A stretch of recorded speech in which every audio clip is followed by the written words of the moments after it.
If you needed another reason to go to Texas besides Buc-ee's, this is it. For Dallas being kind of a stopgap show between SoCal and New York, it was surprisingly interesting with a bunch of new products that I've never seen before.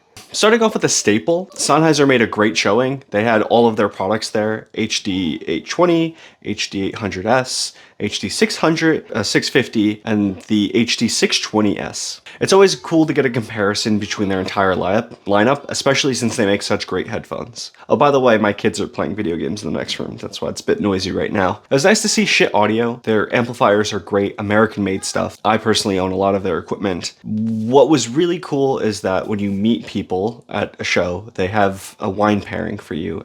And the Schiit stack, specifically, I believe the Magnus, the Lokius, and the Modius combined, if you put the Z Reviews ERIS on it, they said, come over here, you want some belligerent low frequency content, crank up the bass shelf, and just enjoy that warmth. Warwick brought their isolation booth again, and because the show was a lot more manageable in terms of people, I was able to AB the Golden Sound Aperio compared to the original Aperio. If you aren't poor like me and are in the market for a $38,000 headphone amplifier, the Golden Sound Edition has some enhanced warmth for people who like a relaxing headphone experience. Beyerdynamic brought their new Mark II DT1770 and DT1990. Unfortunately, they didn't have the previous models there, so I couldn't AB those. Without being able to try the Mark I and the Mark II at the same time, my brain was telling me that they sound very similar. I'm sure I'm oversimplifying the changes. What I found out is that they are still 100 millimeters and will fit all of the Taconi earpads. And they have this new cool earpad attachment mechanism that makes it a lot easier to pad roll. Audeze, of course, the highlight of the Audeze booth this time was the Carbon 2. It was really cool because I met a longtime friend at the show, and they showed me the Carbon 1, and then I went to the show the next day and listened to the Carbon 2. Carbon 2 is a complete upgrade in generations, and it's really awesome that Audeze now offers an upgrade program. You can trade in your old Carbon 1 and get a nice price on the Carbon 2. Headphones.com, always the centerpiece of the show. I'm so glad to see them this time. They weren't there last year. Dylan, how are you? The DMS Omega is still something I'm very interested in, and getting a chance to demo it for a much longer time. It's just kind of a technical, interesting development. He's got the sound signature extremely balanced in all frequency ranges. It has bass extension, which is something I really like, but what I would say is that I wish I had a little bit more impact. I'm not saying it's bad, I just want I want to feel the air pressure.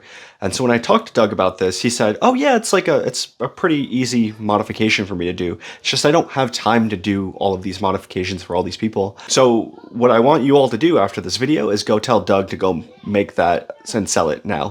Tell him Dylan sent you. One of the biggest talks of the show was the RAAL Imanis. I think it's one of the first showings where people got to hear it publicly or just see it up close in person. I think it's $10,000, which kind of split the field in terms of the feedback. I didn't get to listen to it personally. Some people were like, oh my gosh, it's great. Some other people were hypercritical of it. People expect $10,000 worth of sound, and if they don't feel like they're getting it, they'll be outspoken. If you're not one of those people who are hypercritical, I think a lot of people really enjoyed it. Very controversial, and I always believe people need to make their own opinions about headphones. That's why CanJam is really cool. You can hear everything in person. Hifiman. Now, Hifiman has, I believe, 4 new models at the show. 3 of them are unveiled models. From what I'm hearing, all of the feedback was that the unveiled models were amazing.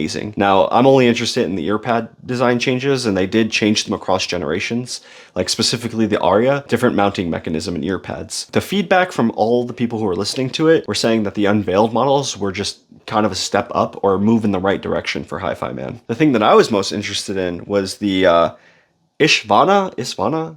I have a lot of problem with Hifiman pronunciations. The Isvarna looks like an R10 model with giant ear cup closed, but this time it's flat, and there's actually a vent on the rear part of the driver underneath the ear. That's the one that I wanted to listen to because it's new, fun, and different. Unfortunately, I felt like it was mostly mid-bass. There wasn't bass extension, and there was some trouble in the mid-frequency ranges that I couldn't just get my brain to get over. I was kind of like, it's okay. Looking at it and seeing it, it's actually a cool concept, and I think everyone should also try it. Just to get the feel for something new and interesting, and trying to push the envelope of audio and headphones. Besides being able to listen to headphones, it was a great show, and there's a lot of growth from last year. It may not be SoCal or New York, but that's okay because the show floor is quieter and allows you to hear the headphones a lot better. You also don't get people waiting behind you for their turn to listen to the headphones, so there's almost no pressure to keep it moving. When you get this opportunity to hear a bunch of different manufacturers' headphones and compare them live, it's nice to not be rushed because you can make better decisions. Beyond the show floor, life can be isolating sometimes. CanJam is a place where I regained the confidence in my social ability by seeing old and new friends. Just the friendly faces is just awesome. Headphones is a great hobby that brings people together more than it splits people apart. There's nothing like shaking hands with Jude at the show and getting his positive reinforcement, or catching a dinner with DMS and Golden Sound. Or I think the other thing that I really like is giving Joe a big hug, you know, the guy who runs the front page, and meeting up with people, learning new faces, and ending up at a place where there's more equipment than even the show floor at the show. Where people are just handing you stuff. I need you to try this. I need you to try that. That's the coolest experience, is when you get your group of friends and start enjoying life beyond headphones being work. Outside of all of that, I think CanJam is a very unique experience that any headphone enthusiast needs to come see. I hope to see you guys in New York, because if Dallas was this good, I can only imagine how good New York is going to be in 2025. See you there. What are those? What are those, Doug? Ergonomic. check out the swag. Ready? Check this. I kind of assume they are. Got Velcro, fully adjustable, 3 ways. 1, 2, 1 on the back. Socks, interchangeable. He has been These begging things, us the to secret get to trade shows and being comfortable is you bring 2 pairs of shoes, sneakers, and sandals. Exchange them each day. No hot feet, no smells. All ergonomics, all the time, baby.